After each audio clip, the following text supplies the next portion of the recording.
अरे बहन, तुझे मैं क्या ही बताऊं, बस ये समझ लो, लड़कियों का तो अकाल पड़ा है इस दुनिया में। क्यों बहन, तू ऐसा क्यों बोल रही है? अपने बेटों के लिए रिश्ता ढूंढ रही हूँ, लेकिन इतनी सारी लड़कियों को देख लिया, मुझे कोई भी लड़की अपने बेटे के लिए पसंद नहीं आई। देख बहन, मैं 2 लड़कियों को जानती हूँ, हमारे ही गांव से हैं। वो दोनों बहुत अच्छी सहेलियां हैं। उनके परिवार वाले उनकी एक ही ससुराल में शादी करना चाहते हैं और वो दोनों बहुत संस्कारी हैं। अगर तू कहे तो मैं बात को आगे बढ़ाती हूँ। अरे नेकी और पूछ पूछ, जल्दी ही रिश्ते की बात को बढ़ाओ। संगीता की बात मानकर ललिता उसके बेटों के रिश्ते की बात आगे चलाती है, जिसके चलते संगीता अपने दोनों बेटों की शादी करने के लिए अपने बड़े बेटे को सबसे पहले शहर से बुलाती है। अरविंद बेटा, तेरे दोनों भाइयों के लिए मैंने लड़कियां ढूंढ ली हैं। बस अब तू जल्दी से घर लौटा, तेरे आते ही तेरे दोनों भाई बहुत खुश हो जाएंगे। हाँ माँ, बस यहाँ शहर में थोड़ा जरूरी काम है, उसको खत्म करके मैं शादी से पहले आ जाऊंगा। अरविंद इतना कहकर फोन रख देता है। इधर संगीता अपने दोनों बेटों की शादी की तैयारियों में लग जाती है। देख, घर को अच्छे से सजाना और खाने में कोई कमी नहीं होनी चाहिए। सभी मेहमानों को स्वादिष्ट और गर्मा गर्म खाना परोसना। ये मेरे घर की पहली शादी है। वैसे तो बड़े बेटे की होनी चाहिए थी पहली शादी, लेकिन मेरा बड़ा बेटा पहले अपने दोनों भाइयों की शादी धूमधाम से करना चाहता है। इन दोनों की शादी के बाद अपने बड़े बेटे के लिए लड़की ढूंढूंगी। संगीता ने अपने बड़े बेटे के लिए भी बहुत सारे सपने देखे होते हैं, जिसके चलते वह खुशी खुशी अपने दोनों बेटों की शादी की अरेंजमेंट बहुत अच्छे से करती है। लेकिन शादी से एक दिन पहले संगीता को एक बहुत बड़ा झटका मिलता है। ओहो, इन शादी की तैयारियों में मुझे तो बहुत ही ज्यादा थकावट हो जाती है। अब थोड़ी देर आराम कर लेती हूँ, कल मुझे मेरे बेटों की बारात लेकर जानी है। संगीता जैसे ही अपने कमरे में आराम करने के लिए पहुंचती है, अचानक ही उसके घर के दरवाजे की बेल बजती है। ओहो, इस समय कौन आया है? अब इतने सारे मेहमान हैं, लेकिन कोई दरवाजा खोलकर ये नहीं देख सकता कि दरवाजे पर कौन आया है। लगता है मुझे ही जाना होगा। संगीता जैसे ही दरवाजा खोलती है, दरवाजे पर उसका बड़ा बेटा खड़ा होता है। अरे बेटा, तू आ गया। तेरा कब से मैं इंतजार कर रही थी। भगवान का शुक्र है, तुझे देखते ही देख जरा मुझे कितनी खुशी हुई है। संगीता बहुत खुश थी, लेकिन तभी उसकी नजर अरविंद के साथ खड़ी हुई एक मॉडर्न ड्रेस पहने हुए लड़की के ऊपर पड़ती है। बेटा, ये कौन है? माँ, ये मेरी वाइफ है। लेकिन तूने तो कहा था कि... माँ, अब यही खड़ा करके रखोगी तो मैं आपको कैसे समझाऊंगा सब कुछ? आप हमें अंदर नहीं बुलाओगी क्या? संगीता अपने बेटे और उसकी मॉडर्न वाइफ को घर में बुला लेती है। ये इतनी जल्दी हुआ माँ कि मैं आपको बता ही नहीं पाया। मुझे माफ कर देना माँ। कोई बात नहीं बेटा, वैसे तेरी पसंद बहुत सुंदर है, बस कपड़े थोड़े ज्यादा छोटे हैं।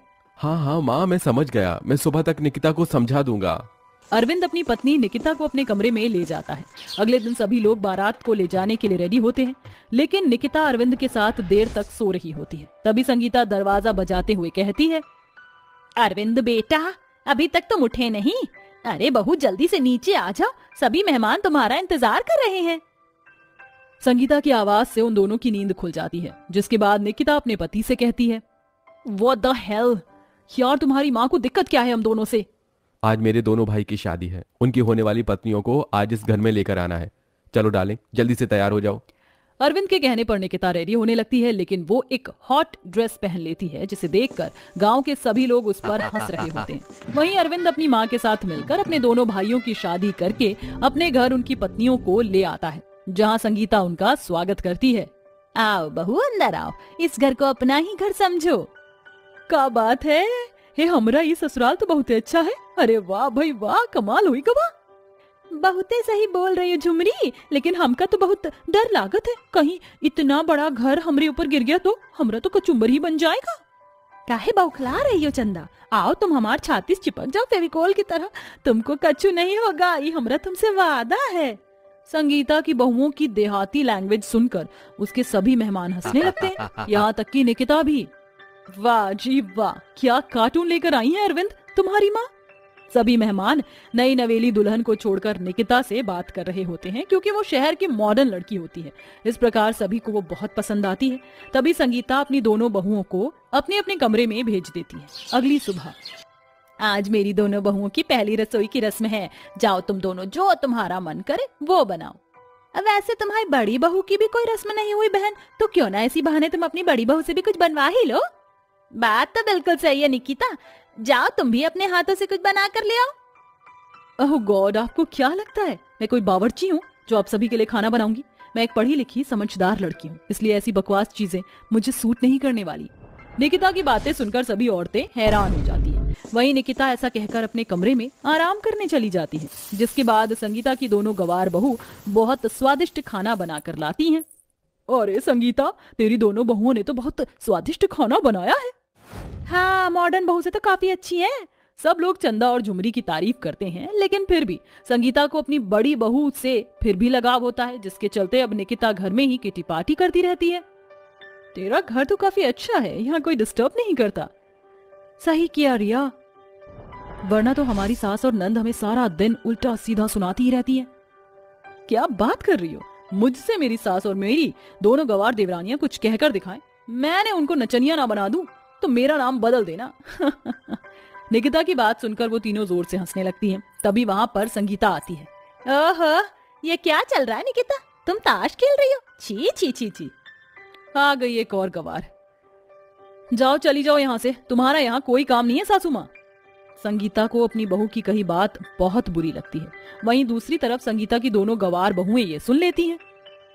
इसकी भैंस की आंख, हमारी माँ जी को कोई कैसे कछु बोल सकत है? इन अमीरों की बच्चियों को तो हमका सबक सिखाना ही होगा। चलो चंदा, हमारे साथ चलो। दोनों की दोनों निकिता और उसकी मॉडर्न सहेलियां वहां ताश के पत्ते खेल रही होती हैं, लेकिन तभी वहां पर चंदा और झुमरी आती हैं और उन दोनों से कहती हैं, बड़े बाप की छोटी सोच रखने वाली मॉडर्न बेटियों, इस घर का अगर फ्री फोकट का ठोस लिया हो तो यहाँ से चलती बनो। ओ एक गवार, तेरी हिम्मत कैसे हुई मेरी दोस्तों से ऐसे बात करने की? तभी चंदा निकिता का हाथ पकड़ लेती है और कहती है, जित तोहार उंगली बात बात पर जो खड़ी हो जावत है, ओ जिठानी जी, आज तो तुम्हारी इन सब उंगलियों को ही काट या मरोड़ देती हूँ। उन तीनों का ये रूप देखकर रिया और सेजल दोनों अपने बैग उठाकर वहां से भाग जाती हैं। जिसके बाद निकिता कहती है, छोड़ दो मुझे, ब्लडी हेल, तुम्हें मैं छोड़ूंगी नहीं। तभी संगीता अपनी मॉडर्न बहू को एक जोरदार तमाचा मारती है। बस बहुत हुआ, तुम जैसी मॉडर्न बहू होने से अच्छा तो मेरी गवार बहू है, जिन्हें बड़ों की इज्जत करनी आती है। देर से ही सही, लेकिन समय पर यह समझ आ गया कि मेरी कौन सी बहू ज्यादा अच्छी और सही है। संगीता अपनी दोनों गवार बहुओं के साथ वहां से चली जाती है, जिसके बाद निकिता को अपनी गलती का पछतावा होता है और वो अगले दिन पहली बार अपने हाथों का खाना बनाकर सबको खाने के लिए बुलाती है और सभी से माफी मांगती है। माफ कर दीजिए मुझे, मैंने सबके साथ बहुत बुरा व्यवहार किया, मुझे ऐसा नहीं करना चाहिए था। सभी उसको माफ कर देते हैं, जिसके बाद संगीता की बहू निकिता उनके घर के तौर तरीकों की तरह रहने लगती है। अब वह सभी एक साथ खुशी खुशी रहने लगते हैं।